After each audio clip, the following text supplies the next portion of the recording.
हाथ में किताब होनी चाहिए। मैं देखता हूँ कि हमारे समाज में बहुत लोग उनका विरोध करते हैं, उनको लगता है कि ये दलितों का नेता है, ये हिंदू धर्म के बहुत खिलाफ था, ये बहुत नाराज रहता था। लेकिन उन्होंने उन परिस्थितियों को, उस बैकग्राउंड को देखा नहीं जो आज मैं आपसे डिस्कस करूंगा। आपने सुना होगा जरूर, नहीं सुना तो आप सुन लीजिए और फिर तुलना कीजिए कि आज आप जहां हैं क्यों वहां हैं। अगर अंबेडकर साहब ना होते या ज्योतिबा फुले ना होते, उसके 500 साल पहले कबीरदास ना होते, उसके 2000 साल पहले बुद्ध ना होते, तो दरअसल हम वहां नहीं होते जहां आज हम बैठे हैं। क्या उन्होंने क्या झेला अंबेडकर जी ने? जब वो 6 साल के हुए, यहीं पैदा हुए, यही उनका घर है, मुझे बताया गया इसी घर में उनका जन्म हुआ। आप लोग कितने सौभाग्यशाली है कि आप यहाँ आते हैं, मैं तो पहली बार जीवन में आया हूँ। तो जब वो पैदा हुए इसी जगह है, क्योंकि उनका सौभाग्य था कि वो एक सूबेदार के बेटे थे, इसी सेना में काम करने वाले। वो जिस समाज में थे, उस समाज के बच्चे स्कूल में नहीं पढ़ते थे, उनको पढ़ने की अनुमति नहीं थी। पर क्योंकि वो सूबेदार के बेटे थे, और सूबेदार एक कमीशन पद होता है सेना में, बड़ा पद होता है, तो इतना हो गया कि उनको स्कूल जाने का मौका मिल गया। पर उनकी माँ को, आदरणीय भीमाबाई जी को अच्छे से पता था कि जब बच्चा स्कूल जाएगा तो इसके साथ बहुत बुरा बर्ताव होगा, जिसको आपकी भाषा में बुलिंग कहते हैं, आजकल के बच्चों की भाषा में बुलिंग कहते हैं, उसका खतरा था। और माताओं को, पिताओं को बहुत चिंता होती है कि हमारे बच्चे के साथ स्कूल में ज्यादती ना हो, बदतमीजी ना हो। कल को आप भी पेरेंट्स बनेंगे, आप भी इस दर्द से गुजरेंगे। ऐसे कई बच्चे होते हैं, कोई फिजिकली उतना ठीक नहीं है, कोई मेंटली उतना ठीक नहीं है। जब वो स्कूल जाते हैं बच्चे, एक तो पहले वो पीड़ित है, उसके बाद स्कूल के बाकी बच्चे उनका मजाक बनाते हैं, चिढ़ाते हैं। पेरेंट्स को इतना दर्द होता है इस बात से, लेकिन क्या करें।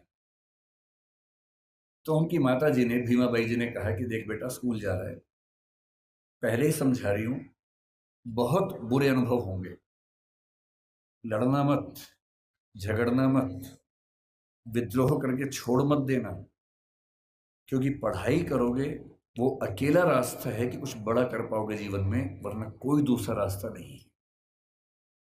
इस बात को उस छोटे से बच्चे ने मन में बिठा लिया। वो स्कूल गया। उस स्कूल में पहली बार कोई ऐसा बच्चा आया था जो समाज के अछूत कहे जाने वाले समुदाय का हिस्सा था। जो बाकी बच्चे थे बुरे नहीं थे, पर वो भी अपने अपने घर से सीख रहे थे, अपने समाज से सीख रहे थे। उनको ये पता था कि ऐसे बच्चों के साथ नहीं बैठना है, दूर रहना है। तो व्यवस्था हुई कि वो स्कूल में क्लास के सबसे अंत में, जहाँ सारे बच्चों के जूते चप्पल रखे हैं, उसके पड़ोस में एक दरी छोटी सी बिछा के बैठेंगे, और दरी भी खुद लेके आएंगे ताकि स्कूल में कोई और व्यक्ति अपवित्र ना हो। अब सोच के देखिए, इमेजिन कीजिए उस बच्चे की हालत, कि एक बच्चा है, अपने घर से दरी लेके आता है, क्लास के अंत में जहाँ जूते चप्पल रखे हैं उसके पास में बिछाता है, बैठता है, बाद में लेके जाता है, उसके साथ कोई खाना भी नहीं खाता है।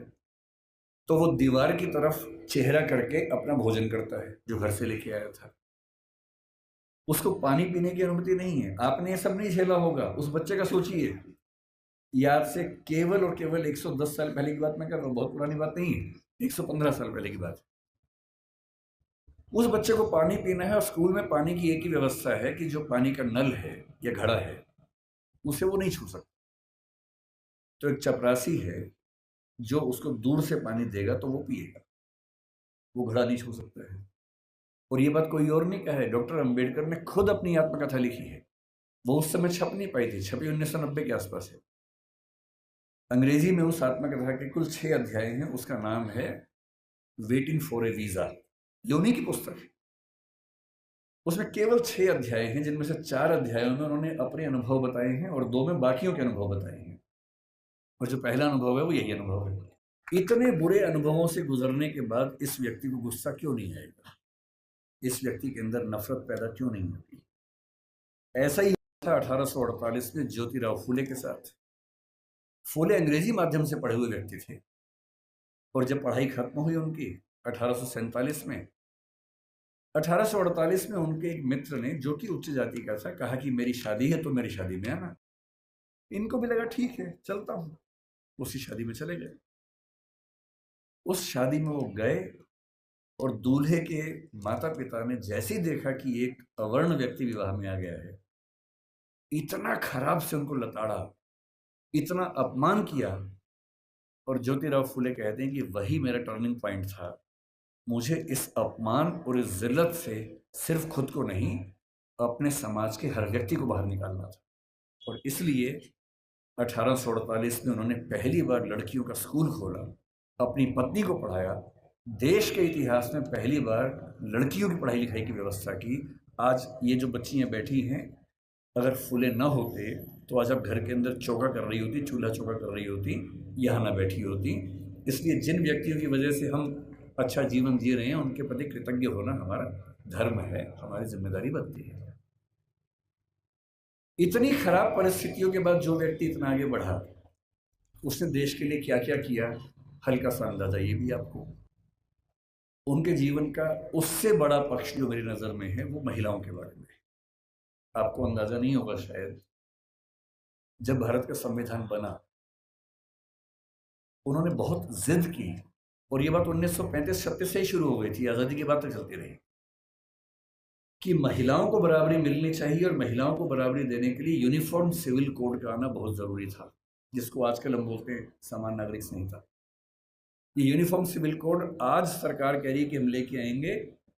ये जिद जिस व्यक्ति की थी वो डॉक्टर अंबेडकर थे। उनको पता था कि जब तक सामाजिक कानून सभी धर्मों में पुरुष और महिला के लिए बराबर नहीं होंगे, तब तक महिलाएं आगे नहीं बढ़ सकती हैं। और उन्होंने कहा था, मैं किसी समाज की प्रगति का अनुमान इस बात से करता हूं कि वहां महिलाओं की हालत कैसी है। अगर महिलाएं पढ़ी लिखी नहीं है, वो घर के अंदर बंद है, तो समाज कैसे प्रगति करेगा। वो नेहरू जी से लड़ गए।